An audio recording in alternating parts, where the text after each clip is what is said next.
Elhamdülillahi Rabbil alemin.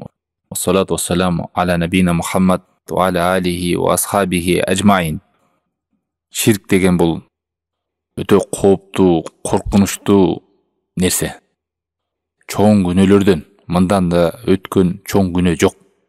Таухид, Аллахтың жалғыздығы, жалғыз өзіне ғана ибадат қылу, аға тандық болған нәрсені мақлұқаттарға арнабу, Аллахтың ақысын тебелеу, Аллахты башқа біреуге теңеу, Аллахқа тиешелі қасиеттерді мақлұқаттардың біріне арнап салу, сөзде болсын, жүректе болсын, амалда болсын, ишенимде болсын, Аллахқа берілуші, Аллахқа арналушы нәрсе Аллахтан башқа ешкімге арналбаш керек. Мынау ушул ширктин кандай кооптулугу, кандай чоң күнөө экендиги боюнча Аллах Таалам Куранда көптөгөн жеринде жана пайгамбар саллаллаху алейхи вассаламдын сүннөтүндө келген. Мына ушул 30га жакын ширктин коркунучун акыбети кандай болор экен ширк кылып тобо кылбай кеткен адам. Эскерилген бөлүктөрдү алабыз бул сабакта. Бул нерседен биз таанышып билип, кандай коркунучтуу экенин билгенде, биз аны үйрөнүп, андан сак болуп, жамандыкты биз үйрөнөбүз, максатыбыз ага түшүп калбайлы. Ошол нерседен сак бололу деп үйрөнөбүз. Биринчиден, ширктин коркунучу, кооптулугу. Бул ширк эң чоң күнөөлөрдөн. Мындан да өткөн чоң күнөө жок деген сөз. Бухариде келген хадисте Абдулла ибн Масуд кабарлайт. Пайгамбарыбыз саллаллаху алейхи вассалам айтат: "Ала унаббиукум би акбарил кабаир." Мен силерге эң чоң күнөөлөрдөн күнөөсү болгон чоң күнөөнү кабарлайынбы деген. О Аллахтын элчиси алейхиссалату вассалам, кабарлагын бизге деген. Эмне деди пайгамбар саллаллаху вассаламу алейхи? Аллахка шерик кылуу жана ата-энеге ак болуу деген. Мындайча айтканда, күнөөлөрдүн башатында турган эң чоң күнөө, мындан да чоң күнөө болбогон бул ширк. Аллах сактасын. Пайгамбар саллаллаху алейхи вассалам суралганда, эң чоң күнөө кайсы дегенде, Аллах Таалам сени жаратып койсо, бирок сен ага башка бирөөнү теңегениң, Аллахка теңеп койгонуң. Сени Аллах жаратты го, бирок башка бирөөнү Аллахка теңеп койгонуң бул эң чоң күнөө деген. Андан кийин эмне десе, балаңды өлтүргөнүң, кедейликтен, жакырчылыктан коркуп, сен рызкыңды тартып алат деп коркуу. Андан кийин кошунаңдын аялы менен зынага баруу. Экинчи, ширк эң чоң зулум. Залым экен, анан мага зулум кылды, акчам тартып алды, бирөө болсо карабай таштап кетти. Ал эми Аллахка ширк кылган адам эң чоң зулум кылды. Мындан да өткөн чоң зулум жок деген сөз. Себеби Аллахка тиешелүү касиеттерди махлукатка окшоштуруп коет. Кимде ким Аллахка шерик кошкон болсо, аны башка нерсеге окшоштуруп койгон болот, теңеп койгон болот. Бул чоң зулум.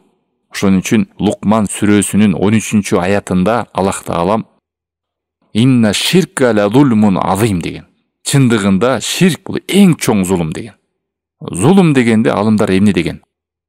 Зулум дегендин аныктамасы, мааниси бир нерсени өзүнүн ордуна койбоо. Чындыкты жалган кылып көргөзүү, жалганды чындык кылып, ар нерсенин өзүнүн орду бар. Аллах Тааламдын өзүнүн улук орду бар. Аллахка арналуучу нерсени башкага арналбайт. Аллах Тааламды махлукатка теңөө. Бул зулум. Кимде ким Аллахка арналуучу ибадатты башка нерсеге арнаса, бул зулум, чоң зулум кылган болот. Үчүнчү, ширктин дагы коркунучтарынан. Куранда Аллах Таалам айткан. Бул ширк жалгыз күнөө кечирилгис күнөө, туугандар. Бул деген сөз тобо кылбай өтүп кеткен адамдар. Кандай коркунуч көрүңүздөрбү? Ошон үчүн үйрөнүш керек, билиш керек. Аллахка шерик кылып, тобо кылбай, билбей, кайтпай өтүп кетүү эң чоң коркунуч. Себеби бул кечирилгис күнөө.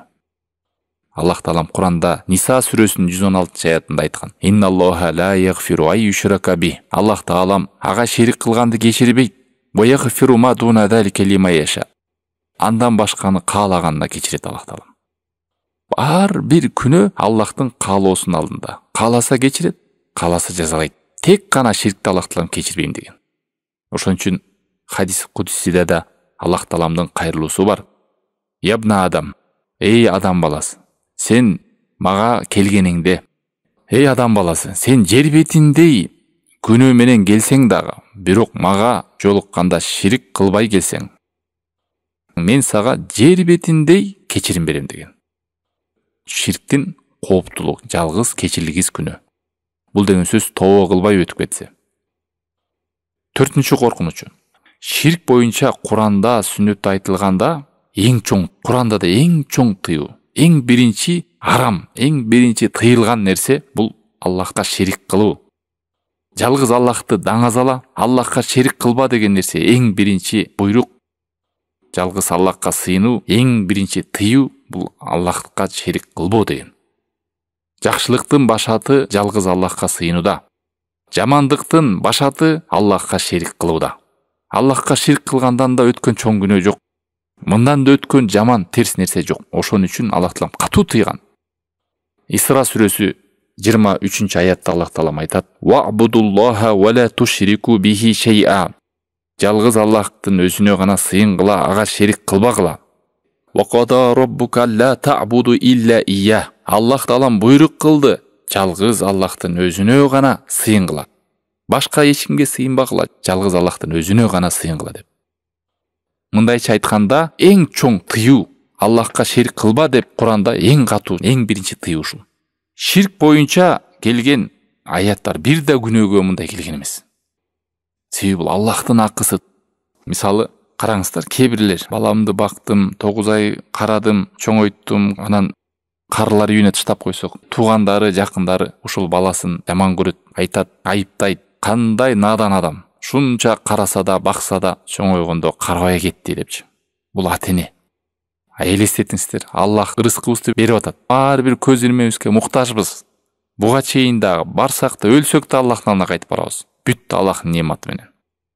Анан кантип Аллахка биз зулум кылабыз?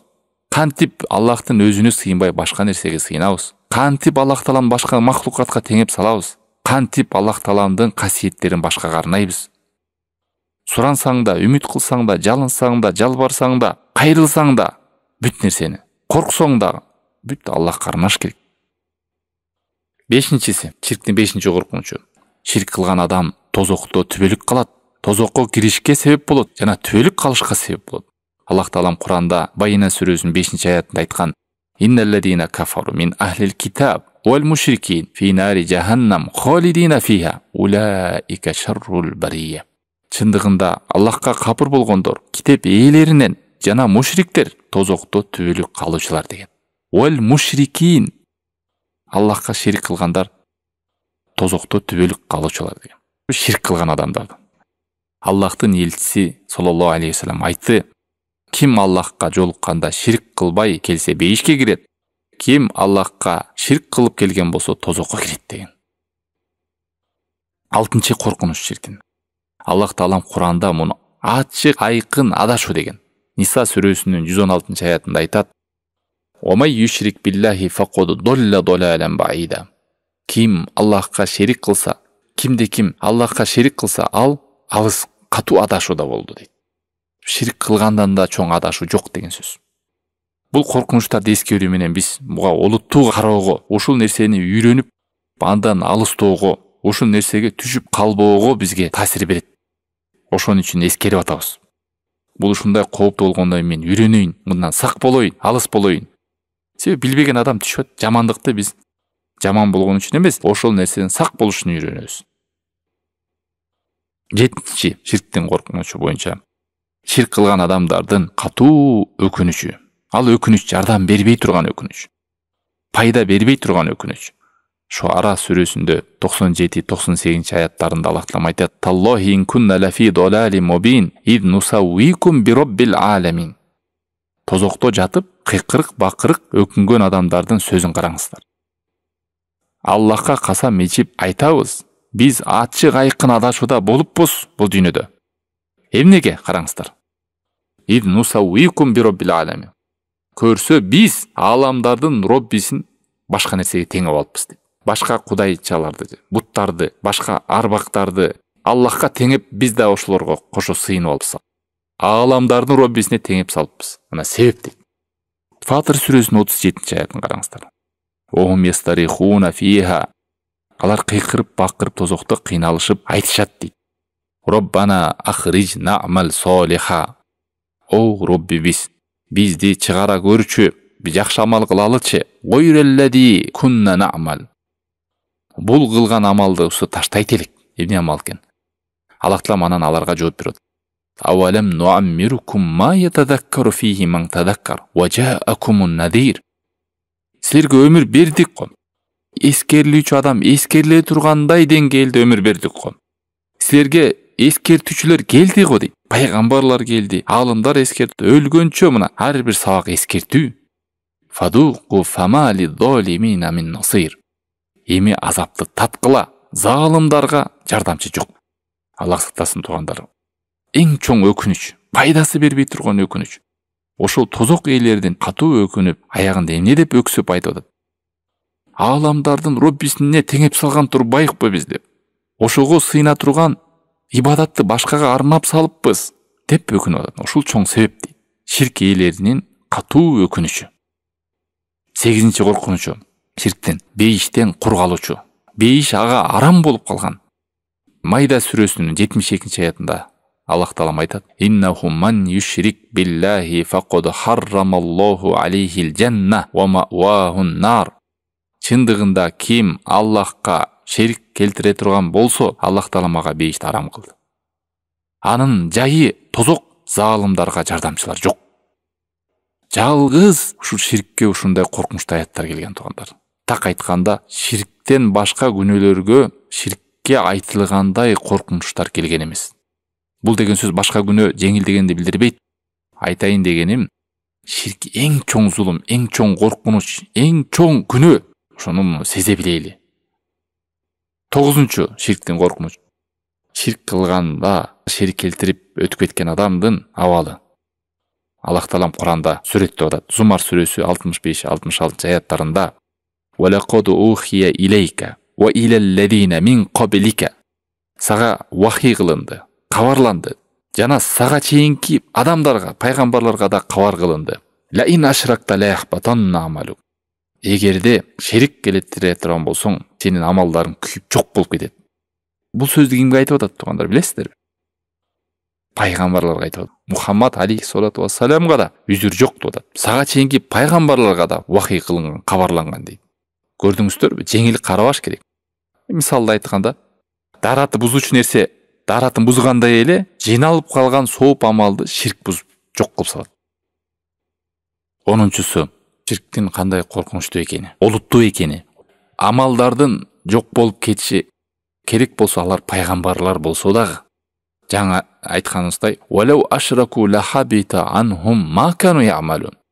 Эгерде алар дагы шерик кылганда Аллах Тааламга, Аллахка ширк кылганында, алардын дагы амалдарын жок болуп кетет эле. Кылган амалдарын бардыгы күйүп жок болуп кетели дейт. Алымдар айтышкан. Бул эмне деген сөз? Ширкке барбай турган адамдарга ушундай эскертип аткан болсо Аллах Таалам, ал эми ширкке түшүп, ушуну улантып жүргөн адамдарга кандай болот абал?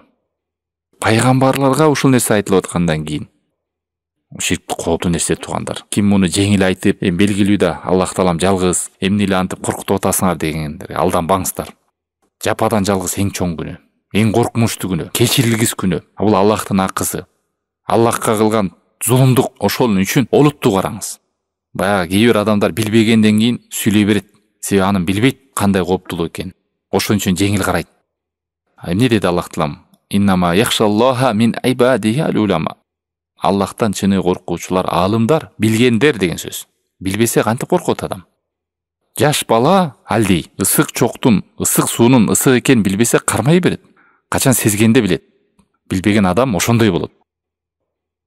11-си, керек болсо пайгамбарлар дагы ширкке түшүп калбайбызбы деп коркушкан. Өзүнүн урпактарына коркушкан. Үй бүлөсүнө корккан, балдарына корккон. Ибрахим алейхиссалам, Аллах Таалам кабарлайт. Ва ид кала Ибрахиму, Ибрахим айтты дейт. Робби жаал хадал балада аминан. Бул жерди тынчтык сүрүлө тургандай, тынчтык, саламаттык жер кыл. Важнубни ва бани ана абудал аснам. Мени дейт пайгамбар өзүн айтып атат, алейхиссалату вассалам. Мени жана балдарымды бул буттарга сыйынып калуудан сакта деп атат. Бул эмнени билдирет? Коркунучтуу деген билдирет. Буга жеңил караба.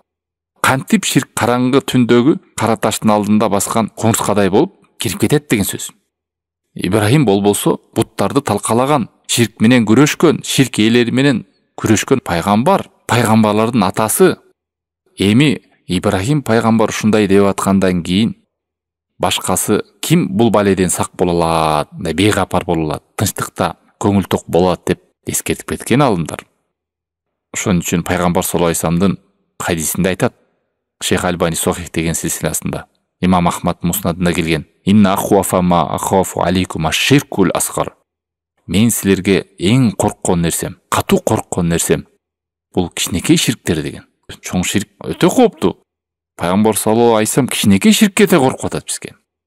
Кичинекей ширк деген эмне бул Аллахтын элчиси десек, бул рия, көргөзүү дейт. Кылган ишиңизди Аллах үчүн эмес, башка адамга көргөзүү. Эмнеге? Ширк деген теңөө. Аллахка арналуучу нерсени башкага арноо. Ибадат кимге көргөзүш керек? Кимге кылыныш керек? Аллахка кылыныш керек. Ал эми көргөзүү, угузуу деген адамдар үчүн болсо, ибадатты дүйнө үчүн кылса, бир адамдарга же жашоодон бир максатты көздөсө, анда бул Аллах үчүн эмес, башка нерсе үчүн арнаган болот. 12-чи коркунучу. Ширк кылып өтүп кеткен адам шафааттан кур калат, кыямат кайымдагы шафааттан кур калат. Пайгамбар алейхиссалату вассаламдын шафаатынан кур калат. Абу Хурайра радиаллаху анху кабарлайт: "Мен айттым Аллахтын элчисине: ким адамдардын арасынан бактылуу боло алат сиздин шафаатыңызга түшүп кыямат күнүндө?" деп. Факола наби саллаллаху алейхи вассалам: "Мен ойлогом, эй Абу Хурайра, мен билгем бул нерсени сенден башка эч ким биринчи сурабарын, себеби сенин умтулууңду көрүп турам, хадиске болгон умтулууңду." деп анан пайгамбар алейхиссалату вассалам жооп берип атат: "Адамдардын арасынан менин шафаатыма дуушар болуучу бактылуу адамдар булар ким ла илаха иллаллах дегенди чын жүрөгү менен калыс айткан адам" деген. Бул деген мааниси эмне? Ширк кылбай айткан адам деген сөз. Ихлас деген ширки жок деген сөз. Жалгыз Аллахтын өзүнө арнады деген сөз. Аллахтан башка сыйынууга татыктуу зат жок дегенди чын ихлас менен айтса. Оюнда, пикиринде, жүрөгүндө, сөзүндө, амалында, бүт нерсесинде жалгыз Аллахка арнаган адам. Мына ушул адам кыяматта шафаатка туш болот дейт, бактылуу болуп. Ал эми ширк кылган адам шафаатка түшпөйт. Аллах Таалам айткандай: "Фама танфаухум шафаату шафиин."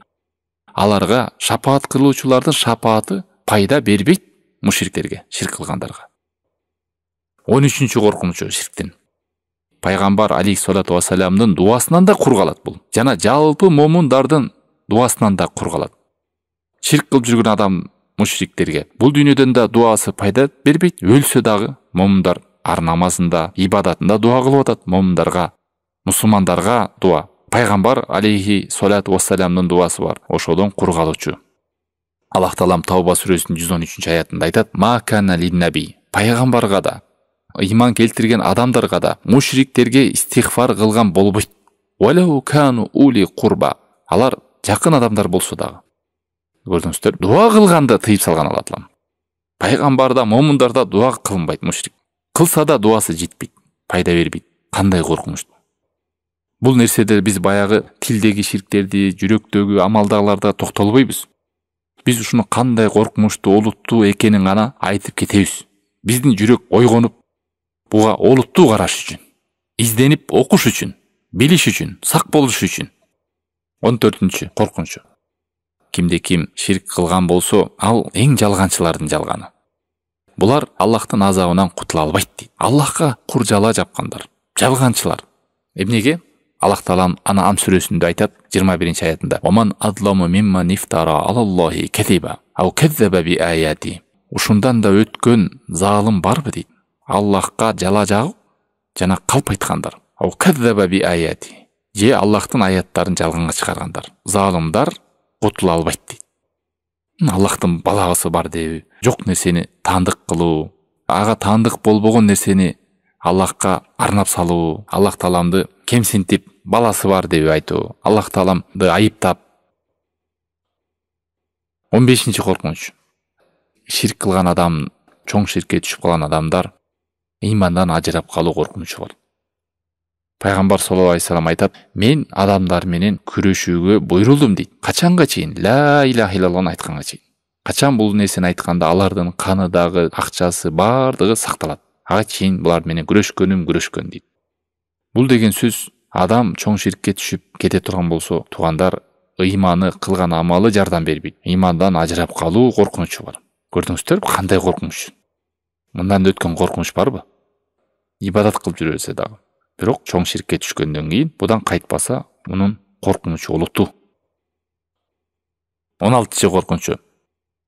Бул ширк кылуу капырлардын амалдарынан. Себеби капырлар Аллах Тааланын махлукатка окшош турат. Махлукаттарга теңейт Аллах Таалан. Суммаллазина кафару бираббихим яъдилун. Аллахка капыр болгондор Аллах Тааламды башка нерселерге теңеп коюшат. Роббисин башка нерселерге теңеп коет. Аллах Тааламды ширк кылганда капырлардын амалын кылган болобуз, Кудай сактасын. Жана махлукаттарга теңеген болобуз. 17-чи коркунуч ширктин. Кимде ким Аллахка ширк кылган болсо, ал кор болуучу, куржалак калуучу, айыпталуучу, жек көрүлгөн махлук болуп калат Аллахтын алдында. Аллах Таалам Исра сүрөсүндө 22-чи аятында айтат: "Ла таджал мааллахи илахан ахар." Аллахка кошуп да башка бир кудайды кудай тутуп алба. Фатакуд мазмуман махзула. Андай болсо сен куржалак калган, жек көрүнө турган, кор болгон адам болосуң. Дагы башка бир аятта, Исра сүрөсүнүн 39-чы аятында: "Ва ла таджал мааллахи илахан ахар." Кудай тутуп алба башка нерсени. Антпесе сен тозокко ыргытыласың, айыпталган жана жек көрүлгөн абалда деген сөз. 18-чи коркунуч ширктен. Ширк кылган адамды Аллах Таалам таштайт. Бул дүйнөдө да акыретте да. Назар салбайт. Жардам бербейт Аллах Таалам деген сөз. Пайгамбар саллаллаху алейхи вассалам айтты: "Якулуллаху азза ва жалла лахум яумал кияма." Кыямат күнүндө Аллах Таалам ширк кылып келген адамдарга айтат. Адамдар амалдарына жараша жазаларын алып атканда, Аллах Таалам мындай дейт экен: Баргыла, тигил дүйнөдө кимдерге көрүнөйүн деп амал кылдыңар эле. Кимдер үчүн кылдыңар эле амалыңарды. Фандуру хал таджидуна индахум жаза. Баргыла эми ошолордон барып жакшылыгыңарды алгыла. Жазаңарды ошолордон алгыла. Таштап коёт. Мындай айтканда сооп жок деген сөз. Себеби алар бул дүйнөдө атак даңк үчүн, ат үчүн, тарых үчүн, атым калса экен, мени адамдар мактаса экен, жактаса экен, же бир байлыкка жетсем, бийликке жетсем деген максаттар менен кылган. Аллах үчүн кылган эмес. Аллах Таалам айтат: "Беймукташмын. Мага эч кимдин кереги жок" дейт ширк кылган. Кимде ким мага ибадат кылганда ширк кыла турган болсо, мен аны таштап коем дейт. Ширкин дагы, өзүн дагы. Мен алындай нерседен оолакмын, алысмын анын ибадатынан. Мага кылган ибадатынан. Ал кимге сыйынды ошого таштап коем деген сөз да. Көрдүңүздөр, бул дүйнөдө кылган ибадаттарыбызда жүрөк менен, көз менен, сөз менен, амалдар менен Аллахтан эмес башка нерсеге арнаганда, көз ачыктарга, мазарларга канча түрү бар ширктердин. Ошолордон алыс бололу, жалгыз Аллахтын өзүнө арнайлы ибадатты деген сөз. Башка нерсеге арнадыңбы, сообун ошодон барып алып ал деп айтат экен Аллах Таалам. 19-чу коркунуч. Кимде ким Аллах Тааламга шерик кылган болсо, ал утулуучулардан, кыйроочулардан, бактсыз болгондордон, куржалак калгандардан. Аллах Таалам эмне дейт Зумар сүрөсүндө: "Валакад ухи илейка ва илаллазина." Сага вахий кылынды, сага чейинкилерге вахий кылынды. Эгерде ширк кылсаң амалдарың жок болот, вала такунанна минал хасирин. Жана зыянга учурагандардан, бактсыздардан, кор болгондордон, куржалак калгандардан, кур калгандардан болуп каласың дейт. Ачык айкын айткан туугандар. Анан келип алып бирөө ширк деген ал, мурун эле пайгамбар алейхиссалату вассалам убагында болгон, ошол кездерде буттар болгон, азыр баарыбыз эле мусулманбыз, Кудайды тааныйбыз, билебиз, коркутуп айтпай эле койгула. Ширк деген ошол мушриктерге гана тиешелүү болгон. Биз Кудайга шүгүр, андайларга алданып калбаңыздар. Булар же билбейт, же түшүнбөйт, же окуган эмес кандай кооптуу экен. Пайгамбар алейхиссалату вассалам өзү айтып атса, мен эң корккон нерсем үммөтүмө деп. Кайрадан бул ширктер кайтып келет деген. 20-чы коркунучу. Ширк кылган адамды Аллах Таалам асмандан түшүп кеткенге салыштырган. Аллах Таалам кээде биздин акылыбызды ойготуш үчүн айткан сөздөрүндө биз баягы кармап, көрүп, угуп, сезе ала турган нерселер менен салыштырып мисалдап берет. Жакшы түшүнүп, ойгонуш үчүн. Мисалы, асмандан түшүп кеткенге салыштырып атат Аллах Таалам ширкти. Ширк кылган адамдын адашуусун Аллахтан алыстап, хидаяттан, туура түз жолдон алыстап кетүүсүн асмандан кулап кеткенге салыштырып атат. Хадж сүрөсүнүн 31-аятында Аллах Таала мындай дейт: "Омай юшрик биллах факааннама харра минас сама". Ким Аллахка шерик кылган болсо, ал кадимки асмандан кулап кеткендей дейт. Эми караңыз, эмне деп сүрөттөлөт? Фатахтафуху тойр. Жерге түшүп кеткенден аны хайванат куштар чокуп, жеп, тытып, ау тахви бихири. Андан кийин эттер төнгөндөн кийин шамал келип жана учуруп кетет го. Фи маканин сахиq, алыстарга бырпырап жок болуп кеткендей. Мына ушундай сөөгү дагы адам катары топуракка көмүлбөй, ит кушка чокуланып, жеңилип, сөөктөр быркырап шамалга, боронго учуп кеткенге салыштырган. Ар туш тарапка. Не деген сөз, субханалла. Ушундай коркунучтуу дейт. Ушундай жаман нерсе деп атат. Аллах сактасын, туугандар, билели. 21-си. Ширктин коркунучу. Ширк деген бул куржала жабы. Кимге жабы? Аллах Тааламга, улук Аллах Тааламга жашоодо эле. Туугандар, сиз айтпаганды айтты десе, сиз кылбаганды кылды десе, сиздеги жок нерсени сизде бар десе, урдабасаңыз урдады десе, кандай күйүп-бышып, ачууланып, капа болуп, барып бери келесиз?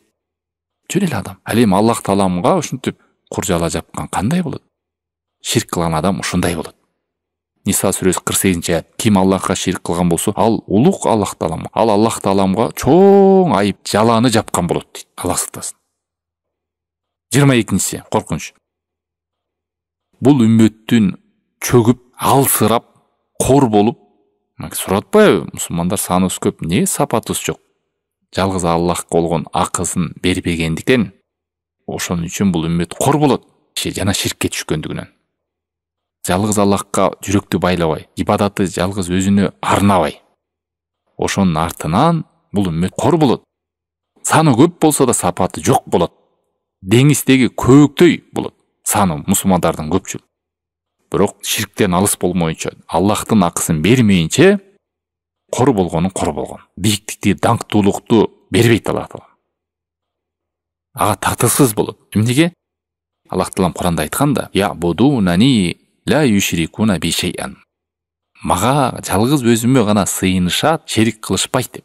Мына ошондо эмнени берет?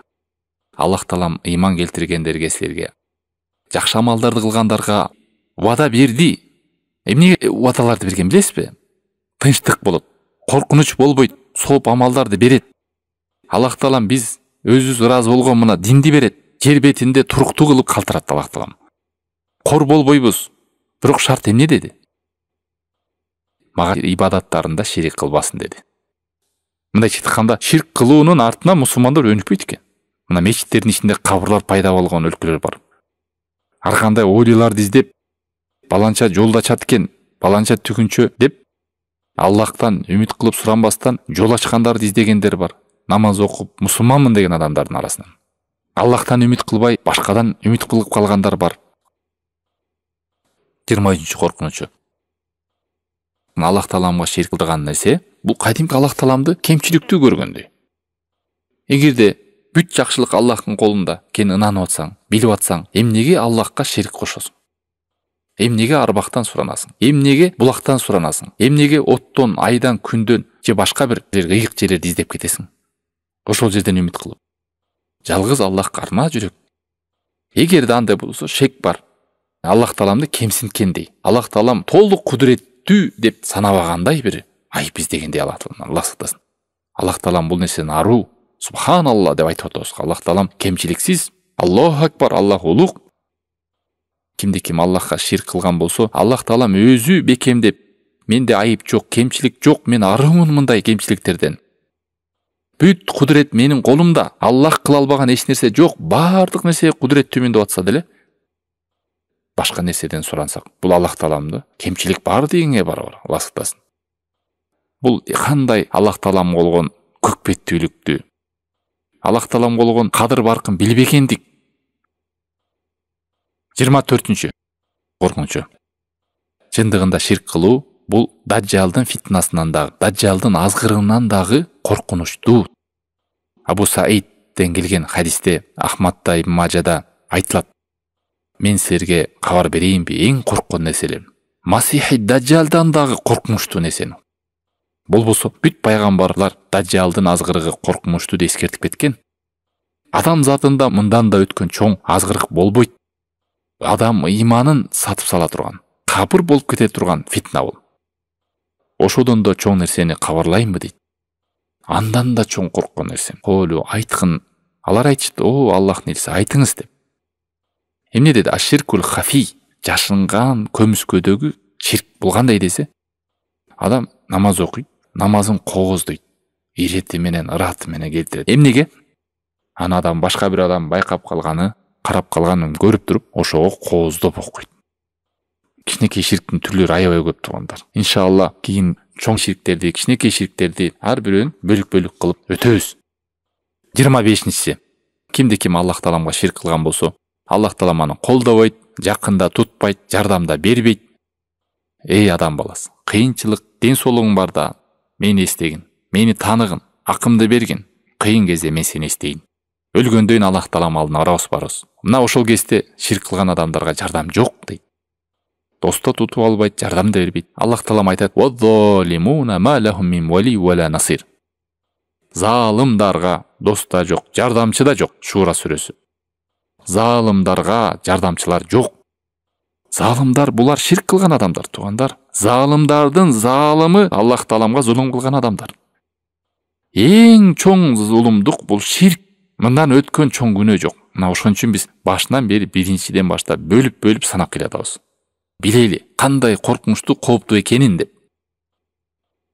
26-чысы.